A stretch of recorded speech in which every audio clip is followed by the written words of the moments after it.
6번입니다.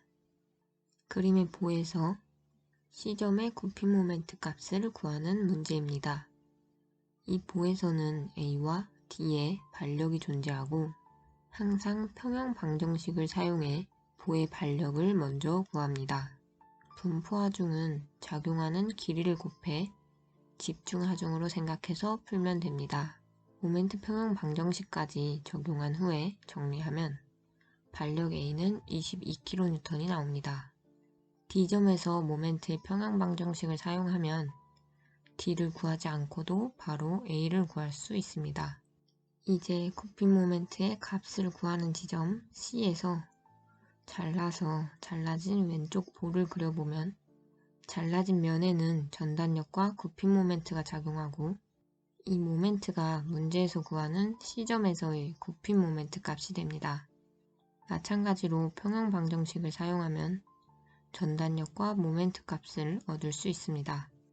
문제에서는 모멘트 값을 구해야 하기 때문에 전단력을 구하지 않고 C점에서 바로 모멘트 평형 방정식을 사용하면 분포하중은 마찬가지로 길이를 곱해 집중하중으로 생각하여 풀고 굽힘 모멘트는 5.5kNm로 답은 1번입니다.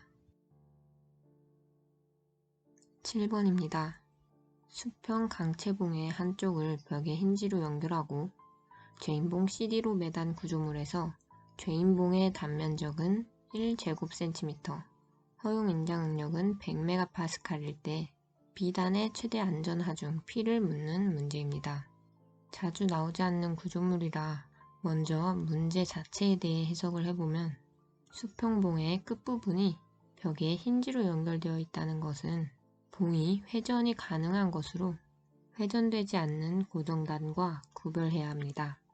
고정단에서는 X축, Y축 반력과 모멘트가 작용하지만 힌지가 회전이 된다는 것은 모멘트가 작용하면 그에 따라 회전이 된다는 것이기 때문에 반력 모멘트가 없고 힌지 연결 부위의 반력에는 X축, Y축 반력만 존재합니다.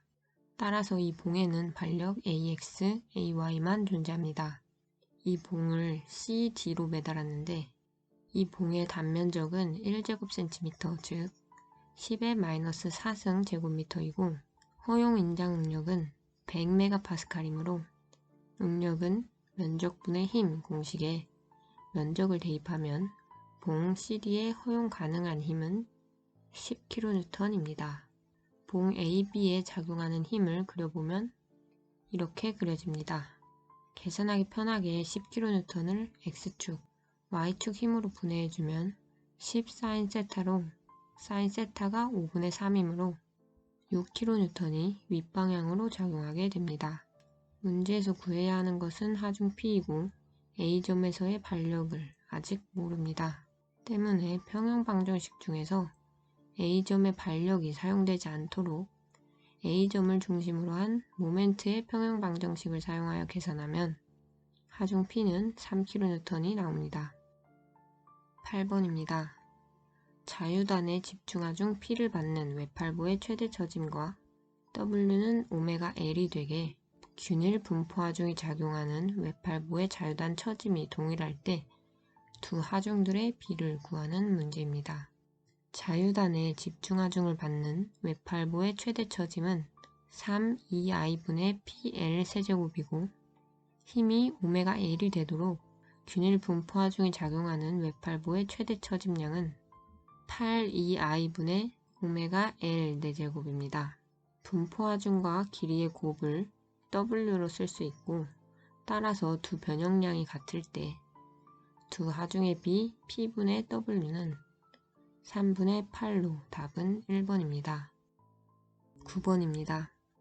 그림의 외팔보에 저장된 굽힘 변형 에너지를 구하는 문제입니다. 굽힘 변형 에너지 공식이나 외팔보에 대한 굽힘 변형 에너지의 값을 알고 있어야 풀 수 있습니다. 먼저 2번식으로 간단하게 답을 구해보면 문제의 외팔보의 경우 SFD와 BMD에서 하중 P가 작용하는 이후의 구간에는 모멘트가 작용하지 않습니다. 따라서 이 보의 변형 에너지는 길이 2분의 L인 외팔부의 변형 에너지와 같고, 따라서 식에 길이 L 대신 2분의 L을 넣어 정리하면 48 2i 분의 P제곱 L 세제곱으로 답은 4번입니다.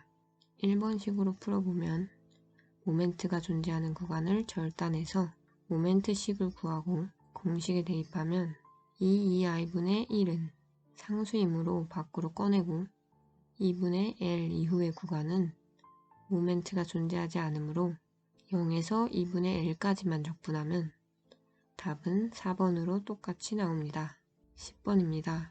지름과 길이, 토크, 비틀림각을 주고 전단 탄성 계수를 구하는 문제입니다. 지름은 7mm, 즉 0.007m이고 길이는 0.25m, 토크 4.08, 비틀림각은 8도로 라디안으로 환산하면 0.1396 라디안으로 주어졌습니다. 전단 탄성 계수를 구하기 위해 비틀림각의 공식을 떠올려보면 세타는 GI분의 TL로 여기서 극단면 2차 모멘트 IP는 단면이 원형일 때 32분의 파이D 4제곱이므로 모두 대입하여 계산하면 G는 31GPa입니다. 11번입니다. 지름과 비틀림각, 최대 전단 응력이 주어지고 길이를 구하는 문제입니다. 비틀림각이 주어졌으므로 비틀림각 공식 세타는 GIP분의 TL을 사용합니다. 극단면 2차 모멘트는 32분의 파이D 4제곱입니다. 이 식에서 비틀림각과 전단 탄성 계수, 지름을 알지만 토크와 길이를 모릅니다. 문제에서 구해야 하는 길이를 얻기 위해 토크를 알아야 합니다. 전단 응력을 주었기 때문에 전단 응력과 토크 관련식 타우는 ZP분의 T 공식을 사용합니다.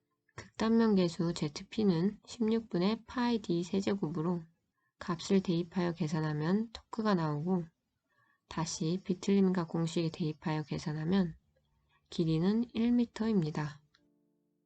12번입니다. 토크가 동일할 때 허용 전단 응력의 비를 구하는 문제입니다.